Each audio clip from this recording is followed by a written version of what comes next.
Topic शुरू करने से पहले टॉपिक शुरू करने से पहले हम लोग को एक नया चीज सीखना है जिसको कहते हैं फ्री बॉडी डायग्राम। क्या कहते हैं? Free body diagram. इसका एक सीधा सा तुमको एग्जांपल देते हैं, देखो ध्यान से। फ्री बॉडी डायग्राम क्या होता है? फ्री बॉडी डायग्राम मान लेते हैं कि यहाँ पर एक सरफेस है और सरफेस के ऊपर एक छोटा सा ब्लॉक रखा हुआ है। क्या रखा हुआ है? एक छोटा सा ब्लॉक। इस ब्लॉक मतलब कोई भी चीज हो सकता है, कोई भी वस्तु मान लो यहाँ पर रखा हुआ है जिसका आकार इस तरह से। इसका जो द्रव्यमान है वो कितना है? m। इसका द्रव्यमान कितना है? m है। ठीक है, तो ये हो गया टाइप, इसको कहते हैं फिगर। ये वो क्या बना हुआ है? फिगर बना हुआ है। अब हमें इसका बनाना क्या है? Free body diagram. तो फ्री बॉडी डायग्राम क्या होता है? ये एक ऐसा डायग्राम होता है, ये एक ऐसा चित्र होता है जिसमें हम उसके आसपास के सभी वस्तुओं को क्या करते हैं? हटा देते हैं। हमें सिर्फ उस वस्तु का चित्र बनाना होता है। किसका चित्र बनाना है? जैसे यहाँ पर वस्तु कौन सा है? इसके आसपास ये जमीन दिख रहा है तुमको, तो जमीन को क्या करेंगे? हटा देंगे। जमीन को हटा देंगे। तो देखो ध्यान से, हम पहले यहाँ पर एक सिंपल से इसका बना के दिखाते हैं। तो ये हो गया हमारा m। जमीन क्या हुआ? हट गया। तो सिर्फ इतना नहीं करना है, तो बन गया। अब क्या करना है कि हमको इस पे लगने वाले सभी फोर्स को बनाना है। जो फोर्स इस पे लग रहा है वो सभी फोर्स को दर्शाना पड़ेगा। तो सबसे पहले ये बताओ कि इस पे पहला फोर्स कौन सा लग रहा है? Gravitational force. कौन सा फोर्स लग रहा है? ग्रेविटेशनल, यानी कि गुरुत्वाकर्षण बल। और एक चीज बताओ, गुरुत्वाकर्षण बल किधर लगता है? नीचे, ऊपर, दाएं, बाएं, आगे, पीछे। कहाँ लगता है? नीचे की तरफ। तो इस पर एक फोर्स लग रहा है जिसको हम कहेंगे Fg। Fg का मतलब ग्रेविटेशनल फोर्स, गुरुत्वाकर्षण बल। क्या इस पे कोई और फोर्स भी लग रहा है? कौन सा फोर्स लग रहा है? सोचो पहले ध्यान से कि क्या इस पे कोई और फोर्स लग रहा है? नॉर्मल। देखो ध्यान से, ये वस्तु नीचे जा रहा है कि नहीं जा रहा है? ये बताओ। अगर जमीन पे हम ये रख दिए हैं किसी चीज को, तो वो जमीन के और नीचे जाएगा? नहीं। क्यों नहीं जाएगा? क्योंकि जमीन उसको ऊपर की तरफ धक्का देता है। जमीन कहाँ ढकेल रहा है? ऊपर। यानी कि यहाँ पर जमीन एक फोर्स लगाता है जिसको हम कहते हैं नॉर्मल फोर्स। क्या कहते हैं? Normal force. क्या कहते हैं? Normal force. तो यहाँ पर दो फोर्स लग रहा है, एक है Fn। Fn का मतलब हो जाएगा नॉर्मल फोर्स। क्या होता है? Normal force. और यहीं पर Fg का मतलब क्या होता है? Fg का मतलब होता है ग्रेविटेशनल फोर्स। क्या होता है? Gravitational force. ग्रेविटेशनल फोर्स को हिंदी में कहते हैं गुरुत्वाकर्षण बल। और नॉर्मल फोर्स को क्या कहते हैं? अभिलंबित फोर्स, यानी कि परपेंडिकुलर फोर्स भी कह सकते हैं इसको। अब ध्यान से देखना, तो सबसे पहले हम इसका डेफिनेशन लिखते हैं। अ डायग्राम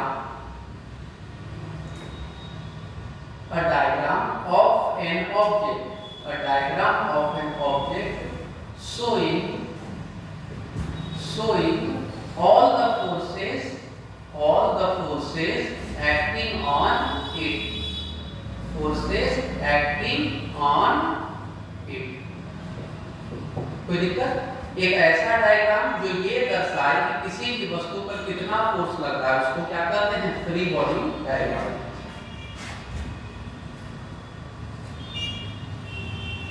ऐसा चित्र जो किसी वस्तु पर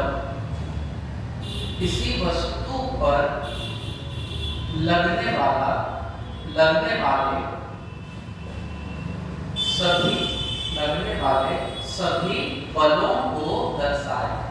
सभी बलों को दर्शाए। ठीक है, ये क्या कहलाता है? फ्री बॉडी डायग्राम कहलाता है। क्या कहलाता है? Free body diagram. तो इसको हम यहाँ पर थोड़ा सा अलग बना करके लिख देते हैं इस तरह से कि ये वस्तु है जिसका मास कितना है? m। और इसको हम नाम दे देते हैं कौन सा वस्तु? A वस्तु। वस्तु का नाम क्या है? A। तो हम यहाँ पर लिख सकते हैं FBD। FBD का मतलब free body diagram of A। ये हम किसका फ्री बॉडी डायग्राम बनाए हैं? A का। तो उसको छोटा शॉर्ट फॉर्म में क्या कहते हैं? FBD कहते हैं। क्या कहते हैं? FBD।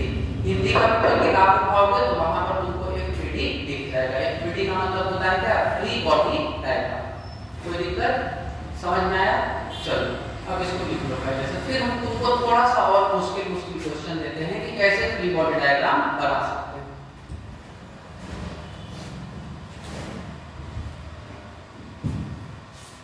अब देखो फ्री बॉडी डायग्राम क्यों जरूरी है? ये भी तो समझना है ना कि फ्री बॉडी डायग्राम क्यों जरूरी है। तो मान लो कि तुम किसी के बारे में अध्ययन करना चाहते हो तो उसको पहले अलग से लोगे ना। जैसे मान लो कि एक मरीज है, हॉस्पिटल में 10 गो मरीज, उसमें से तुमको किसी एक का इलाज करना है, तो क्या करोगे, उस मरीज को ऑफिस में ले जाओगे जहाँ उसका चेकअप करोगे, एक साथ बैठा कर तो उसका इलाज नहीं किया जा सकता है। तो अगर हमको इसका अध्ययन करना है तो इसको सबसे पहले क्या करेंगे, अलग करेंगे और देखेंगे कि इस पे क्या क्या परेशानी है, इस पे क्या क्या फोर्स लग रहा है। अगर दोनों चीज हमें पता है तो हम आसानी से उसके बारे में अध्ययन कर सकते हैं। ठीक है, तो पहले लिखो जल्दी से।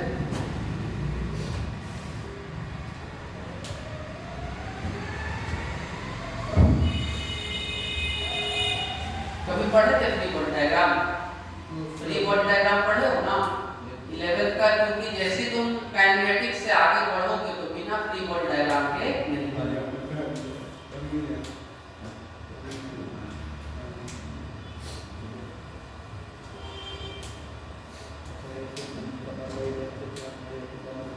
और लिखना एकदम जल्दी जल्दी, ठीक है ना, लिखने में टाइम बर्बाद ज्यादा नहीं करना है।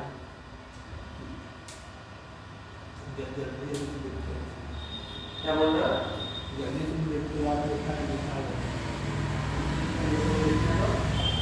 तब तक याद करो फ्री बॉडी डायग्राम क्या होता है, एक ऐसा डायग्राम, एक ऐसा चित्र जो वस्तु पर लगने वाले सभी बलों को दर्शाता हो, जो सभी बलों को दर्शाएगा उसको हम लोग क्या कहते हैं, फ्री बॉडी डायग्राम।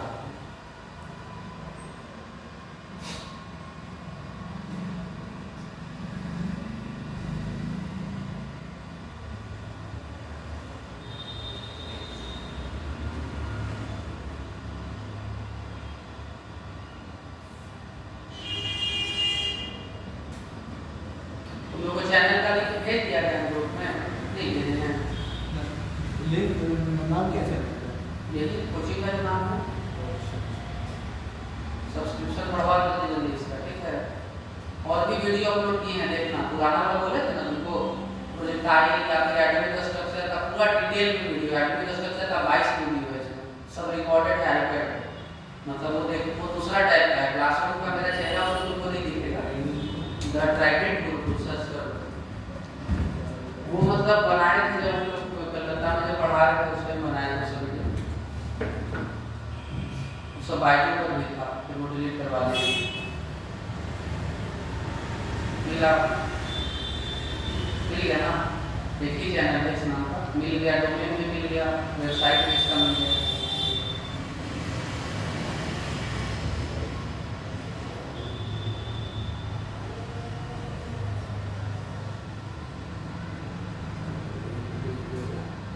चलो शुरू करते हैं आगे। अब देखो हम तुमको कुछ बनाने नहीं दे रहे हैं, खुद हम तुमको 4-5 सवाल बना करके दिखाते हैं। तुम लोग को समझना है तो आगे बढ़ना, नहीं समझ में आएगा तो नहीं बढ़ना। क्वेश्चन एक है, क्या बोला जा रहा है कि draw free body diagram, draw FBD of objects given. ठीक है, जो जो ऑब्जेक्ट दिया हुआ है हमको उसका क्या बनाना है, फ्री बॉडी डायग्राम। हाँ हाँ, चलो देखो ध्यान से। पहला बहुत ही सिंपल दे रहे हैं, ठीक है। पहला ये ऑब्जेक्ट है ए, ऊपर से लग रहा है 10 न्यूटन और नीचे में क्या है, जमीन में, नीचे में क्या है, जमीन। सरफेस करते हैं इसको, ठीक है। नीचे क्या है, हॉरिजॉन्टल सरफेस है हमारा अर्थ। दूसरा डायग्राम, ये है दीवार, क्या है, दीवार है, और यहाँ पर एक वस्तु रखा हुआ है, जिस वस्तु को हम ए कह देते हैं। क्या कह देते हैं, ए। इस पे इधर से 10 न्यूटन फोर्स और इधर से भी 10 न्यूटन फोर्स लग रहा है, कोई दिक्कत, 10 न्यूटन फोर्स लग रहा है। ये हो गया दूसरा डायग्राम। हम पहले इन दोनों का तुमको फ्री बॉडी डायग्राम बना करके दिखाते हैं, ठीक है। चलो सो पहला सवाल ये रहा, ए ऑब्जेक्ट ऊपर से लग रहा है कितना न्यूटन, 10 न्यूटन, और नीचे से कुछ नहीं लग रहा। लेकिन अब देखो ध्यान से, जमीन के वजह से, पृथ्वी के वजह से एक ग्रेविटेशनल फोर्स लगता है जो कि नीचे की तरफ होता है, किधर होता है, नीचे की तरफ। तो यहाँ पर हम एक Fg तो लगाएंगे, पक्का Fg लगाएंगे ना, क्योंकि ये तो कभी बंद नहीं हो सकता। कभी छुट्टी में रहता है, पृथ्वी कभी नहीं खींच रहा है नीचे की तरफ, कभी ऐसा हुआ है कि आसमान में उड़ने लगे पेड़ चलते चलते, नहीं, ग्रेविटेशनल फोर्स हमेशा लगता है। तो ये लगेगा। अब देखो जमीन पे रखा हुआ है तो जमीन उसको ऊपर की तरफ धक्का देगा, उसको हम लोग क्या कहते हैं? नॉर्मल फोर्स कहते हैं। क्या कहते हैं? Normal force. तो इसे कहते हैं इसका फ्री बॉडी डायग्राम। क्या कहते हैं? Free body diagram. अब देखो क्या इसका मोशन हो रहा है, हम ये पूछ रहे हैं, क्या ये ऑब्जेक्ट हिल रहा है? मैं जमीन पे रख के किसी चीज को दबाओ, जैसे हम इस पे खड़े हैं तो नीचे जा रहा है, नहीं, तो ये रुका हुआ है, यानी कि हम इसका एक्सेलरेशन को क्या कर सकते हैं? जीरो। एक्सेलरेशन क्या है? जीरो। एक्सेलरेशन है ना जीरो। तो हमें एक कॉन्सेप्ट पता है कि समेशन ऑफ एफ, मतलब सारा फोर्स को जोड़ दें तो ये होता है m गुना a। क्या होता है? m Guna a। फोर्स बराबर मास गुना एक्सेलरेशन। फोर्स बराबर मास गुना एक्सेलरेशन। और ये साइन है समेशन का। किसका साइन है? समेशन। योग जोड़ने का साइन है, मतलब सब फोर्स को जोड़ दो तो वो किसके बराबर होगा? मास गुना एक्सेलरेशन के बराबर। ध्यान से देखो, तो यहाँ पर हम इस दिशा को क्या कहते हैं? पॉजिटिव। और नीचे वाले दिशा को क्या कहते हैं? नेगेटिव। ये माना जाता है कि ऊपर वाले को भी नेगेटिव ले सकते हो, नीचे वाले को भी पॉजिटिव। तो चलो पॉजिटिव फोर्स कौन सा है? Fn क्या है? पॉजिटिव, क्योंकि किस दिशा में है? ऊपर के दिशा में। तो हम यहाँ से लिख सकते हैं Fn। क्या लिख सकते हैं? Fn। और ये क्या है? नेगेटिव है, तो इसको क्या लिखेंगे? -10। और ये भी क्या है? नेगेटिव। नीचे की तरफ है तो क्या होगा? नेगेटिव। तो माइनस क्या लिखेंगे? Fg माइनस Fg बराबर मास मान लेते हैं इसका m में। कितना मास है? m में। और एक्सेलरेशन कितना है? 0। एक्सेलरेशन कितना है? 0। रुका हुआ है तो एक्सेलरेशन कितना होता है? 0। तो ये पूरा पूरी क्या होगा? 0। तो हो जाएगा Fn -10 माइनस Fg बराबर कितना? 0। बराबर कितना? 0। Fn -g है। कोई दिक्कत? ये बन गया इक्वेशन। तुमको फ्री बॉडी डायग्राम की मदद से ऐसा इक्वेशन बनाना पड़ेगा। इस इक्वेशन से देखो क्या फायदा है। अब हम चाहें तो इसका वैल्यू निकाल सकते हैं। कैसे? तो Fn बराबर 10, इसको इधर भेज दो तो 10 और इसको इधर भेज दो तो +Fg। तो ये हो गया नॉर्मल फोर्स का वैल्यू। किसका वैल्यू? Normal force. निकल गया ना? चलो अब आते हैं दूसरा सवाल पे। दूसरा सवाल में क्या है कि इस तरह का एक जगह है और यहाँ पर ये है ऑब्जेक्ट A, यहाँ से लग रहा है कितना न्यूटन? 10 न्यूटन। और यहाँ से लग रहा है 10 न्यूटन। चलो अब इसका फ्री बॉडी डायग्राम बनाते हैं। क्या बनाते हैं? Free body diagram. तो FBD of A, FBD of A, तो FBD ऑफ A चलो बनाते हैं। तो ये ऑब्जेक्ट हो गया क्या? A। ये ऑब्जेक्ट हो गया A। इस पे सबसे पहले ग्रेविटेशनल फोर्स लग रहा है जी, कितना? Fg। इसको Fg कह देते हैं फिलहाल। और ऊपर क्या लग रहा है? नॉर्मल फोर्स, इसको कह देते हैं Fn। ये तो हमेशा लगते रहेगा, ये कभी बंद नहीं होगा। चलो अब देखो 10 न्यूटन इधर लग रहा है। इधर क्या लग रहा है? 10 न्यूटन लग रहा है ना। यहाँ पर कितना लग रहा है? 10 न्यूटन। अच्छा एक बात बताओ, ये दीवार में कुछ फोर्स लगाएगा? जैसे एग्जांपल के तौर पे हम इसको इधर धक्का देते हैं, ऐसे धक्का देते हैं, वो भी धक्का दीवार की तो हमको धक्का दे रहा है सेम फोर्स के साथ। तो यहाँ से हम लिख सकते हैं इधर की ओर कौन सा है? Normal force. इसको क्या कह देते हैं? नॉर्मल। जो भी जमीन का सरफेस या कोई दीवार का रहता है सबको क्या कहते हैं? नॉर्मल फोर्स कहते हैं। तो इसको हम Fn1 कर देते हैं और इसको क्या कह देते हैं? Fn2। ये दूसरा नॉर्मल फोर्स, ये पहला नॉर्मल फोर्स। तो चलो अब हम लोग लगाते हैं समेशन ऑफ Fx बराबर 0। Fx का मतलब x डायरेक्शन वाला फोर्स। x डायरेक्शन ये होता है और ये कौन सा डायरेक्शन? y direction. तो x डायरेक्शन में इस डायरेक्शन को हम पॉजिटिव कहते हैं और इस डायरेक्शन को क्या कहते हैं? नेगेटिव। तो चलो पॉजिटिव में 10 न्यूटन है तो 10 और ये क्या है? नेगेटिव। 10 माइनस Fn2 बराबर कितना? 0। सही है? 10 पॉजिटिव और Fn2 क्या? नेगेटिव। तो 10 माइनस Fn2 बराबर 0। अब Fn2 को इधर कर दो, 10 को इधर कर दो तो हो जाएगा Fn2 बराबर कितना न्यूटन? 10 न्यूटन। कितना न्यूटन? 10 न्यूटन। ऐसे भी तुम्हें पता होना चाहिए कि जितना फोर्स लगाते हैं उतना ही फोर्स दीवार में हम पे लगाएगा। तो ये दीवार पे कितना फोर्स लगा रहा है? 10 न्यूटन। ठीक है, निकल गया। अब चलो दूसरा एक और फॉर्मूला, समेशन ऑफ Fy बराबर कितना? 0। समेशन ऑफ Fy बराबर 0, क्योंकि y डायरेक्शन में भी कोई मोशन नहीं हो रहा है तो इसका भी एक्सेलरेशन क्या होगा? 0 होगा। तो चलो देखते हैं। तो y डायरेक्शन में इसको लेते हैं पॉजिटिव और इसको लेते हैं नेगेटिव। तो पॉजिटिव कौन सा है? Fn1। Fn1 क्या है? पॉजिटिव। तो Fn 1 माइनस 10 माइनस Fg बराबर कितना 0। तो Fn1 बराबर 10 प्लस Fg 10 प्लस दोनों का वैल्यू निकल गया ना। तो फ्री बॉडी डायग्राम से यही फायदा होता है कि हम किसी भी चीज का वैल्यू आसानी से निकाल सकते हैं, किसी भी चीज का वैल्यू आसानी से निकाल सकते हैं। ठीक है, चलो लिख दो जल्दी से, यहाँ से हम जल्दी खत्म करो इसको। अब हम लोग 2-3 प्रकार का फोर्स पढ़ेंगे। ठीक है, फोर्स का मतलब है कि इसमें चैप्टर में हमको यूज होने वाला 2-3 तरह का फोर्स।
किसी भी वस्तु जिसमें द्रव्यमान हो उसके द्वारा दूसरे वस्तु पर लगाया गया बल क्या कहलाता है? ग्रेविटेशनल फोर्स कहलाता है।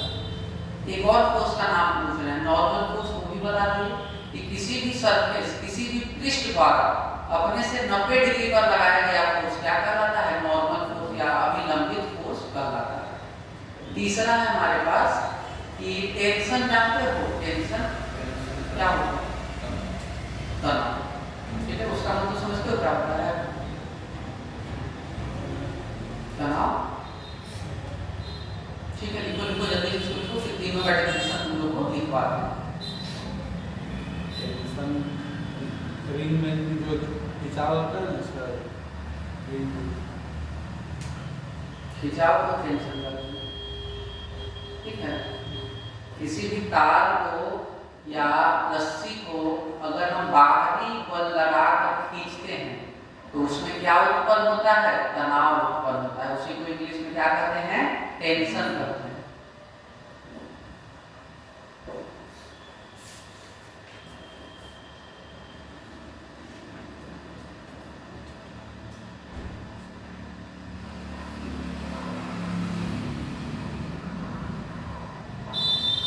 आज कोशिश करेंगे कि तुम लोग का फ्रिक्शन का कम से कम खत्म हो जाए। और आज नहीं भी होगा तो शनिवार को है ना तुम लोग का क्लास, फिजिक्स का है शनिवार को, नहीं संडे को है ना। एक क्लास में जो भी बचेगा उस दिन खत्म हो जाए, इस वीक में तुम्हारा चैप्टर खत्म हो जाएगा। इसके बाद कौन सा चैप्टर है? वर्क पावर एनर्जी, है ना। सर फिजिक्स से केमिस्ट्री था, फिजिक्स का केमिस्ट्री तुम लोग का है शनिवार को और रविवार को, लिख लो। अब रूटीन जो है वही चलेगा, चाहे कुछ भी रहे, कोई भी दिन रहे।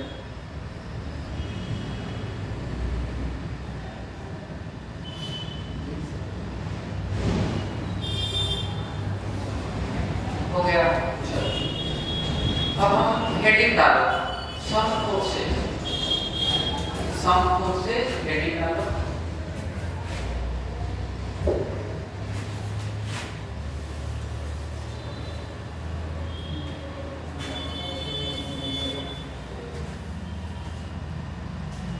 ध्यान देना क्या क्या फोर्स हम लोग यहाँ पर पढ़ रहे हैं।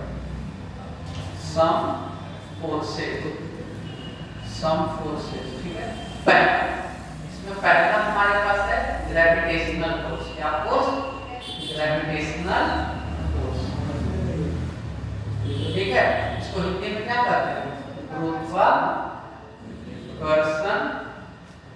गुरुत्वाकर्षण बल। ठीक है, लिखो। ग्रेविटेशनल फोर्स का डेफिनेशन याद है सबको? क्या होता है ग्रेविटेशनल फोर्स? तो वो फोर्स जो अर्थ हम पे लगाता है वो क्या कहलाता है? ग्रेविटेशनल फोर्स कहलाता है या गुरुत्वाकर्षण बल कहलाता है। ठीक है। The force applied by earth on any object on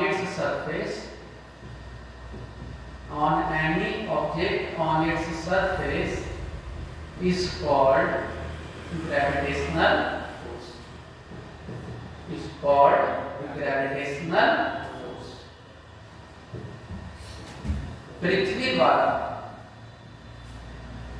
पृथ्वी द्वारा उसके सतह पर उपस्थित वस्तुओं पर लगाया जाने वाला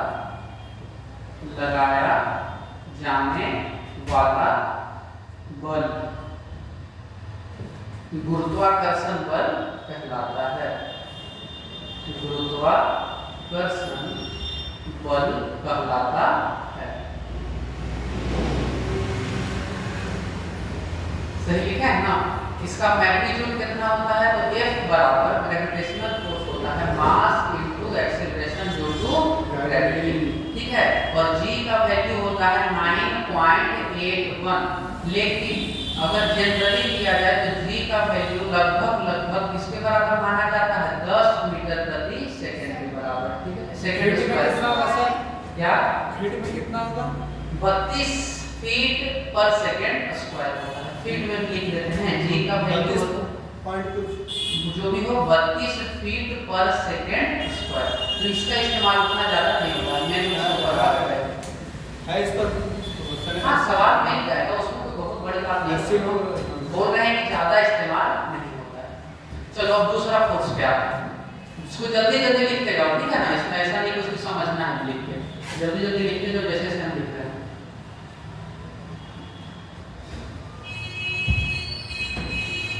दूसरा फोर्स जो हमारे पास है उसको कहते हैं नॉर्मल फोर्स।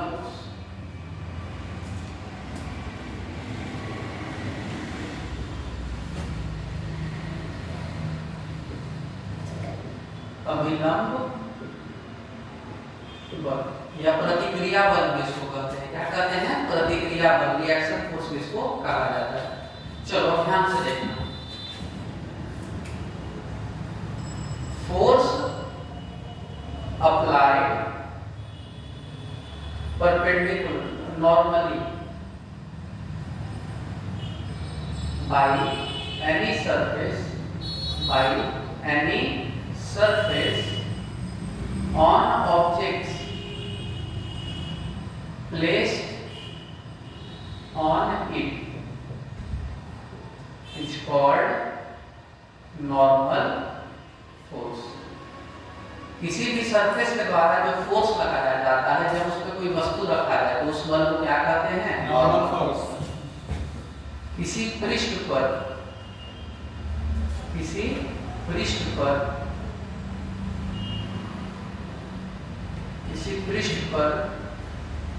रखे हुए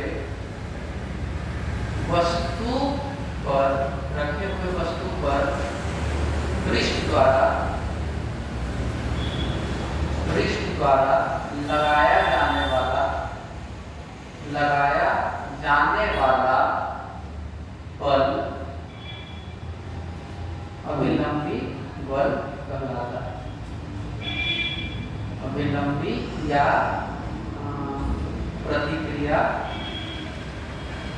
प्रतिक्रिया बल कहलाता है।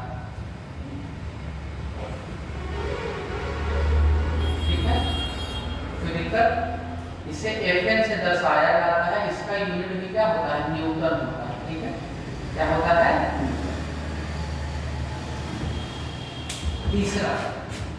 तीसरा हमारे पास टेंशन। तीसरा क्या है? टेंशन को हिंदी में क्या कहते हैं? तनाव। टेंशन हो गया, इसमें टेंशन हो गया, बहुत ज्यादा भी टेंशन में हम हैं, मतलब क्या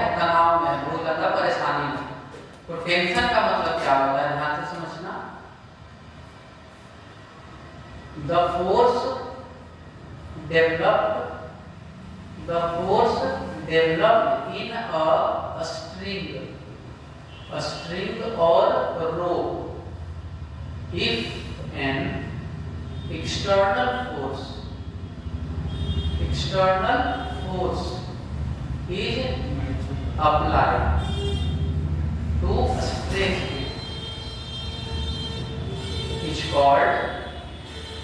called tension।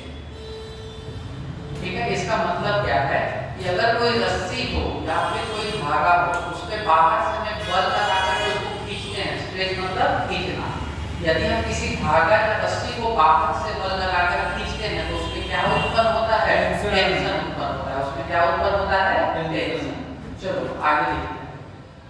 यदि हम किसी रस्सी या धागे को बाहरी बल लगाकर खींचते हों तो रस्सी या धागे में तनाव उत्पन्न होता है। ठीक है, इसमें लिखो ये तनाव बाहरी बल के बराबर होता है। मतलब जितना उस पर फोर्स लगाओगे उतना ही ज्यादा क्या होगा? टेंशन है कि नहीं? जितना ज्यादा फोर्स लगा रहे हो टेंशन भी क्या होगा? उतना ही ज्यादा होगा। जैसे देखो एक रस्सी है, यहाँ पर हम एक रस्सी बना देते हैं, इस पे इधर भी F फोर्स लग रहा है और इधर भी कितना फोर्स लग रहा है? F फोर्स लग रहा है। ठीक है, इसको कितना फोर्स से खींचा जा रहा है? F फोर्स से। कितना फोर्स से? F फोर्स से। तो इसमें क्या डेवलप होगा? इसमें डेवलप होगा ये टेंशन। क्या डेवलप होगा? टेंशन। और ये जो टेंशन का मान होगा वो किसके बराबर होगा? इसी फोर्स के बराबर होगा जो उस पे लगाया जा रहा है। तो ये तीन तरह का फोर्स हमको इसमें पढ़ना है।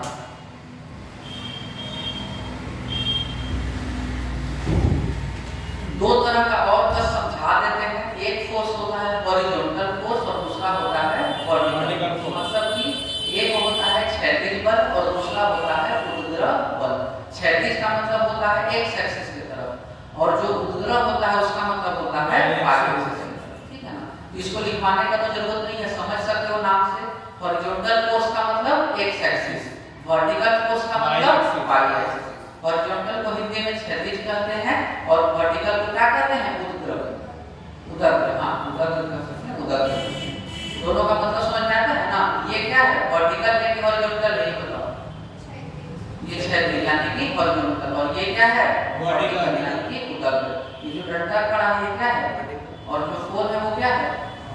हॉरिजॉन्टल है। पक्का है ना? देखो ये भी एक समझने वाला चीज है कि अगर लंबाई ज्यादा है, मतलब कि अगर ऊपर की तरफ लंबा है तो उसको ऊर्ध्वाधर कहेंगे, लेकिन वही चीज अगर इधर की ओर ज्यादा हो जाता है तो उसको क्या कहते हैं? क्षैतिज कहते हैं। तो हर वस्तु क्षैतिज और ऊर्ध्वाधर दोनों रूप में होता है, लेकिन डिसाइड होता है उसके लंबाई से। चलो जल्दी से लिखो इसको।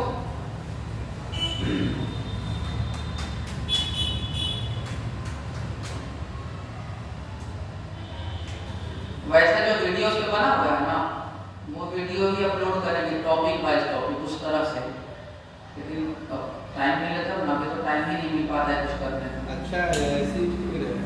उसमें अब क्या करेंगे कि अपना जो मतलब फेस होता है वो भी रिकॉर्ड करके कुछ दिन में डाल देंगे। उसमें तो उसके नहीं डालते हैं जानबूझ के, उसमें कुछ डर लगता है नहीं, बहुत सिंपल सा चीज होता है वो।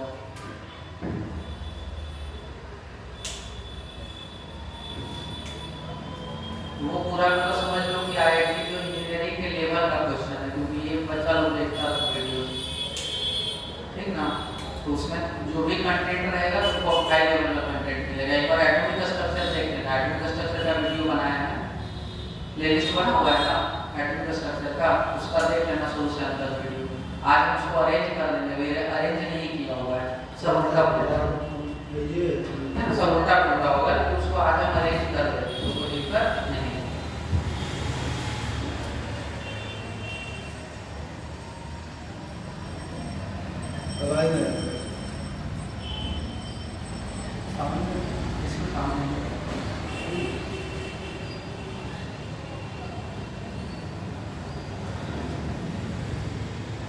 इसमें साउंड नहीं है, वेब मैजिकल मॉडल फर्नीचर वाला उसमें साउंड नहीं है, बाकी में भी नहीं है, बाकी लोगों में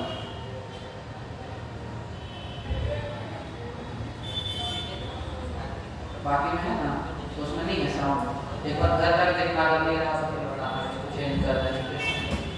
चलो हो गया, आगे बढ़े। चलो देखो ध्यान से, इसको मिटा रहे हैं। अब हम थोड़ा सा आते हैं पुली पे, जिसको क्या करते हैं, चक्री करते हैं। ध्यान से देखना इसको।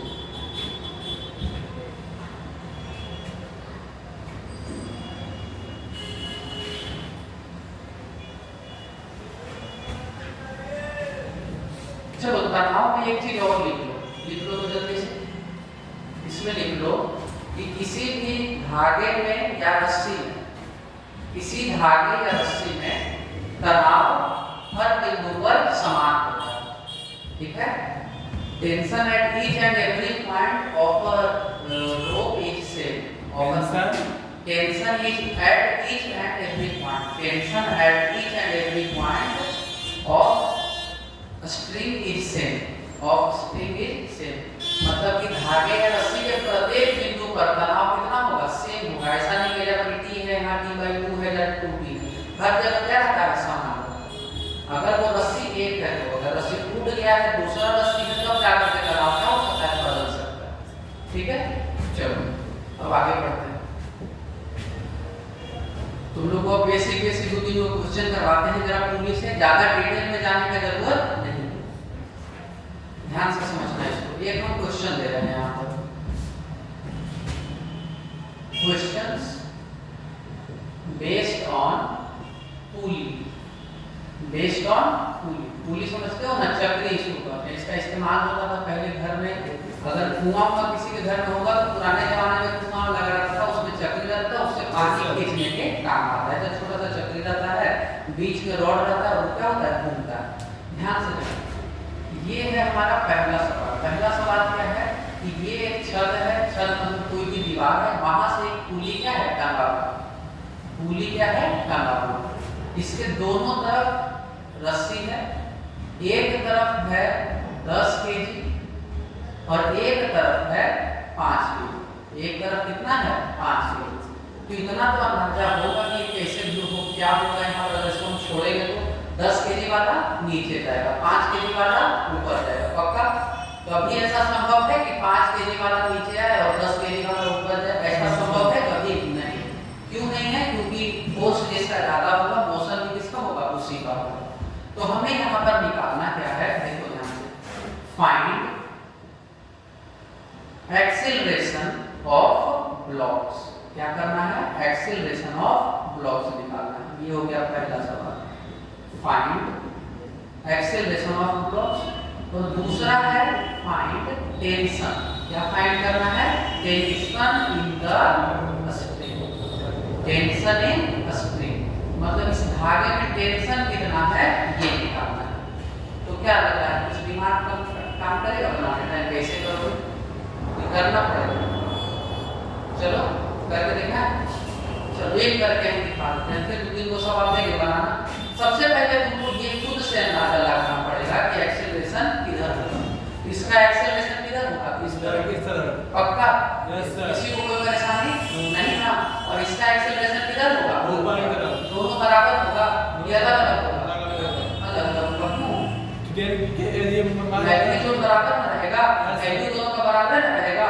एक अगर 5 के एक्सेलरेशन से नीचे आ रहा है, तो 5 के एक्सेलरेशन से ऊपर रहेगा। क्यों, क्योंकि एक ही रस्सी से जुड़ा हुआ है, जितना तेजी से नीचे जाएगा उतना ही तेजी से ये ऊपर जाएगा।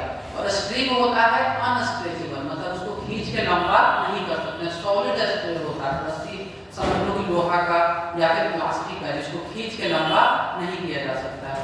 खींच के लंबा नहीं किया जा सकता है, उसको हम लोग सॉल्व करके देखते हैं। देखो ध्यान से, बहुत ही ध्यान से समझना। पहला काम है फ्री बॉडी डायग्राम। पहला काम क्या है, फ्री बॉडी डायग्राम। देखो फ्री बॉडी डायग्राम कैसे बनेगा, draw FBD of both blocks. Both blocks का मतलब क्या दोनों का फ्री बॉडी डायग्राम बनाना है। किसका किसका? इसका और इसका, दोनों का फ्री बॉडी डायग्राम बनाना पड़ेगा। तो चलो पहले का बनाते हैं। इसका वजन कितना है? 10 केजी। इसका वजन कितना है? 10 केजी। तो नीचे कितना फोर्स कर रहा है? 100 न्यूटन। 10 गुना 10 100 हो जाता है।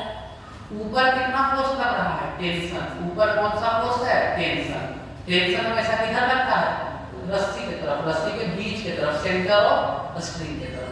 तो ऊपर कौन सा फोर्स लग रहा है? टेंशन। ये बन गया। इसका एक्सेलरेशन किधर हो रहा है? नीचे की तरफ। कितना? ए। एक्सेलरेशन कितना है? ए। अब बनाते हैं दूसरे का। इसका वजन कितना है? 5। इस पे ऊपर कौन सा फोर्स लग रहा है? टेंशन। और नीचे कितना फोर्स लग रहा है? 50 न्यूटन। कितना लग रहा है? 50 न्यूटन। और इसका एक्सेलरेशन किधर हो रहा है? ऊपर की तरफ। इसका एक्सेलरेशन हो रहा है ऊपर की तरफ। अब हमको क्या बनाना है? समीकरण बनाना है। क्या बनाना है? समीकरण। तो ध्यान से देखो, जिस दिशा में, ध्यान से समझना, जिस दिशा में एक्सेलरेशन हो रहा है उसको क्या लोगे? पॉजिटिव। जिस दिशा में एक्सेलरेशन हो रहा है उसको क्या लोगे? पॉजिटिव। अपने सहूलियत के लिए, ऐसा कोई नियम नहीं है, लेकिन मान लो कि उसको क्या लेना है? पॉजिटिव ही लेना है। तो यहाँ पर एक्सेलरेशन कौन से दिशा में हो रहा है? नीचे की दिशा में। तो कौन से दिशा को पॉजिटिव लोगे? नीचे की दिशा को। यानी कि 100 पॉजिटिव होगा और t क्या होगा? नेगेटिव। 100 positive, t negative. तो हम यहाँ से लिखेंगे 100।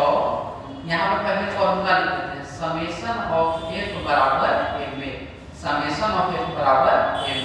तो 100 को पॉजिटिव लोगे और t को क्या लोगे? नेगेटिव। तो 100 माइनस t बराबर मास कितना है? 10। और एक्सेलरेशन कितना है? तो हो गया कितना? 10a। तो 100 माइनस t बराबर 10a। ये हो गया कौन सा समीकरण? पहला। ये समीकरण कौन सा हो गया? पहला।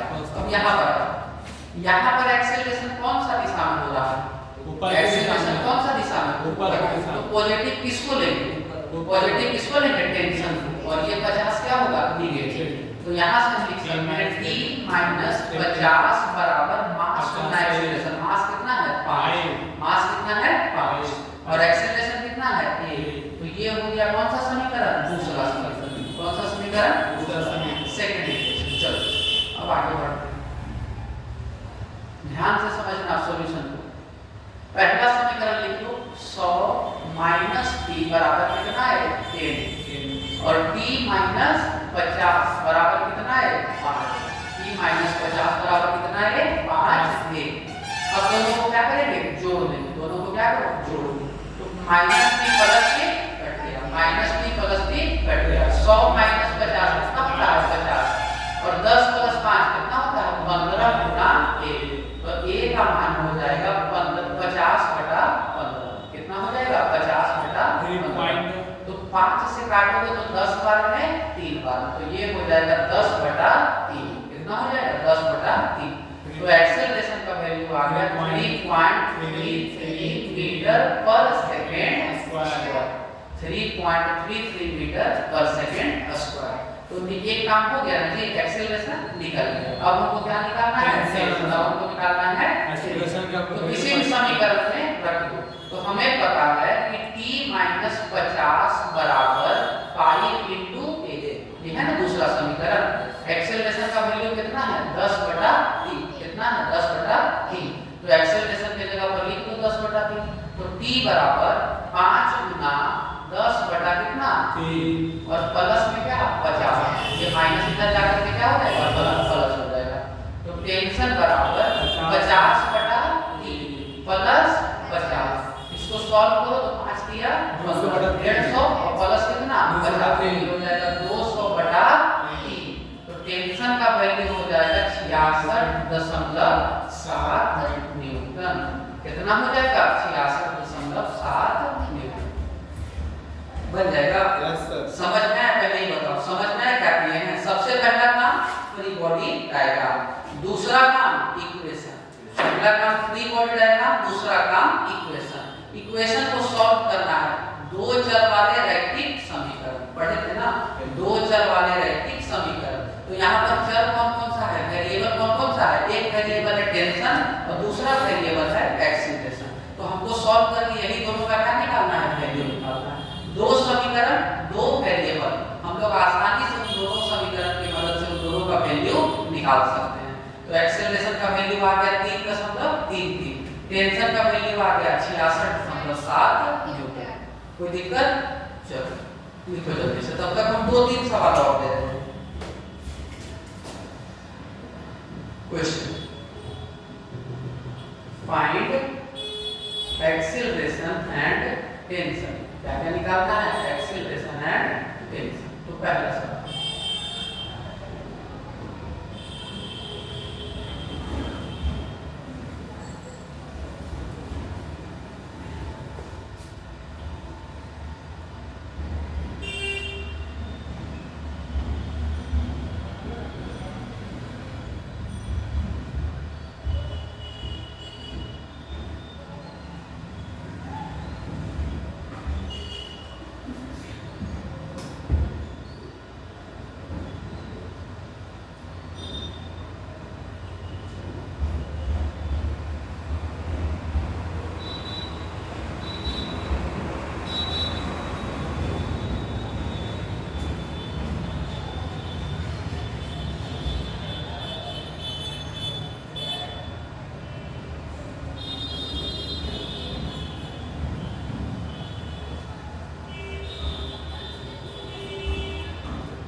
चलो 3 सवाल दिए हैं, उम्मीद है सॉल्व हो जाना चाहिए तुम लोग से।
हो गया?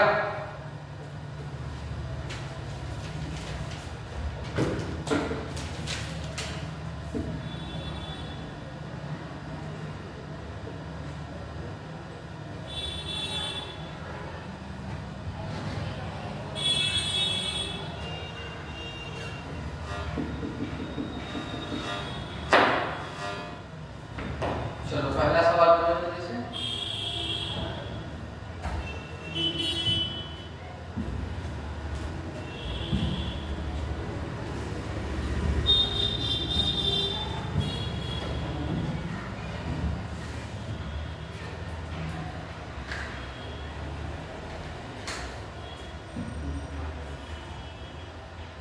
बंद करिए।